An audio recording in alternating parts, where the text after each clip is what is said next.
Muito bem, de volta aqui na nossa programação, 11 horas e 34 minutos, recebendo o nosso próximo convidado, Roberto Dumas, economista, professor do INSPER. Dumas, bem-vindo mais uma vez aqui na nossa programação, sempre um prazer falar contigo, muito bom dia. Sempre estar às quintas-feiras com você, meu amigo. Dumas, a gente viu aí, né, o cenário da economia chinesa desacelerando, crescendo menos aí também por conta de falta de demanda.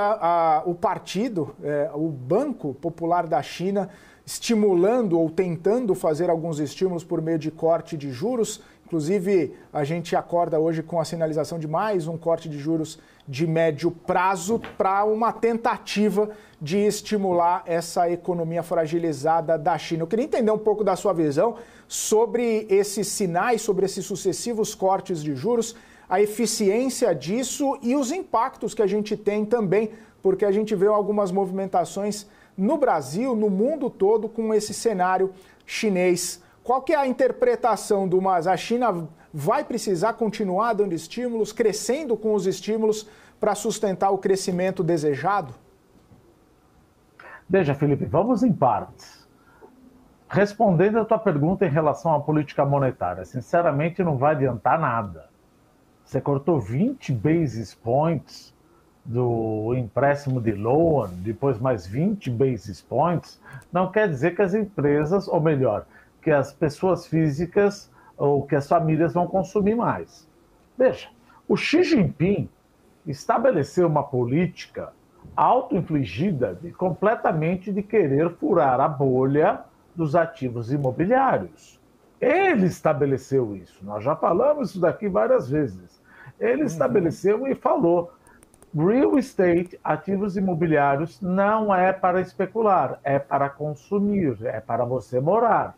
Só que 30% dos investimentos de ativos imobiliários vão, obviamente, como eu disse, vão para ativos imobiliários. O que acontece? Chegou o lockdown e, sabendo que com o lockdown o Xi Jinping foi absolutamente draconiano, diferentemente do que acontecia com o Hu Jintao e o Wen Jiabao, a população ficou receosa e ainda mais com o lockdown draconiano, falou: olha, eu não vou comprar casas, nem para especular. Mas por que você compra tanta casa para especular? Aí já vinha até, eventualmente, a possibilidade de yuan substituir o dólar, que eu acho isso um absurdo nos próximos 10 anos. Primeiro, como a gente sempre disse, a conta capital é fechada, então o chinês não tem onde investir. Ou ele investe num banco que vai ter uma taxa de juros subsidiada para acumular e para ajudar a produção, ou ele investe no shadow banks, como a gente chama Wealth Management Products, que é o semelhante ao CDO, vai quebrar? Não, a conta capital é fechada. Ou ele investe em ativos imobiliários. Como eles deixaram de investir em ativos imobiliários, e eles implementaram também as 3 linhas vermelhas, as incorporadoras tiveram que começar a vender para atender o covenant do Xi Jinping. Uma dessas linhas vermelhas era que o caixa das empresas, das incorporadoras, leia-se Evergrande, Covent Garden, Shumal, Riviera, etc., teriam que ter um caixa maior do que a dívida de curto prazo. Começaram a vender, o preço caiu, aula de microeconomia. Se o preço cai, eu postergo a compra, aula de macroeconomia. Entrei numa deflação recessiva do segmento econômico. Ou seja, o preço cai, eu não vendo, baixo mais o preço. E aí o governo falou: bom, já que nós não estamos vendendo casas, que é o que eu quero diminuir essa bolha, que a bolha estava praticamente o endividamento dos chineses, governo, família, etc., 350% do PIB. Aliás, vem uma colocação que é importante também falar, me lembra que é capaz de eu esquecer, eu já estou um pouco velho, é capaz de eu esquecer, do que muita gente fala: mas a China e o Japão têm o maior endividamento do mundo e não tem uma curva de juro. Me lembra de falar isso daqui. O problema que depois de 2008, 2009 e 2010, com a crise da subprime, Hu Jintao e Wen Jiabao fizeram uma bruta política fiscal expansionista de mais ou menos 600, 700 bilhões de dólares. Isso fez o mercado de ativos imobiliários explodirem. Então todo mundo começou a comprar. Ele falou, olha, não é por aí, vamos para o outro lado. Então o que a gente precisa fazer? Hu Jintao já falava. Wen Jiabao, que era o primeiro-ministro de Hu Jintao antes de Xi Jinping. A economia chinesa é instável, descoordenada e desbalanceada. Precisamos aumentar o consumo. Mas para aumentar o consumo em percentual do PIB, demora.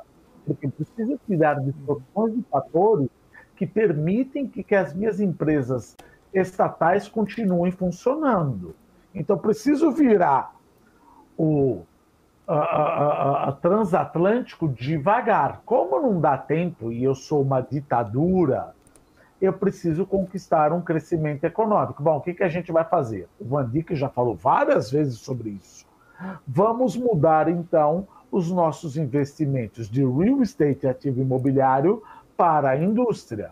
Então, acaba suscitando uma overcapacity, uma sobrecapacidade de veículos elétricos, painéis solares e baterias. Onde que eu vou enfiar isso? Poxa, vamos enfiar no mundo. Se acaba enfiando no mundo, os trade frictions acabam surgindo.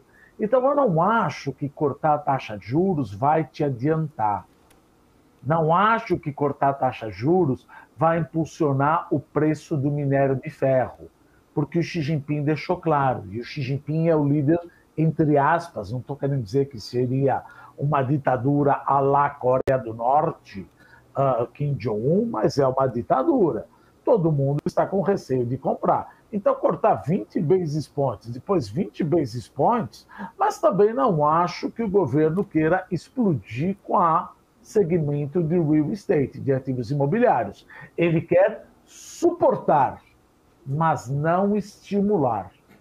Só que cortar 20 basis points não adianta. Por isso que a gente vê o câmbio depreciando ontem, junto com a desmontagem, se é que a gente pode dizer assim, nem sei se existe essa palavra, do carry trade do ien com o real. Ou seja, o Banco Central japonês entrou vendendo o ien para fazer o ien depreciar, então aquela vantagem do carry trade de se alavancar ien, investir em real, investir em dólar, não passou a valer tanto a pena. Então o câmbio acaba depreciando. Então, resumindo, não acho que essa política monetária, entre aspas, expansionista, vai ajudar a China a ter um crescimento robusto. Pode impactar o mercado? Poderia, mas eu não estou vendo nenhum preço de commodity subir dessa maneira. Não é isso. O que o mercado quer? O que o mercado quer é justamente o que o Xi Jinping não quer. O mercado quer um estímulo de novo para o real estate. Mas fala, gente, eu acabei de desmontar a bolha do real estate. E o mercado mundial quer que eu monte novamente uma bolha do real estate. Por isso que eu não estou bullish com o preço de commodity metálica, diga-se, minério de ferro.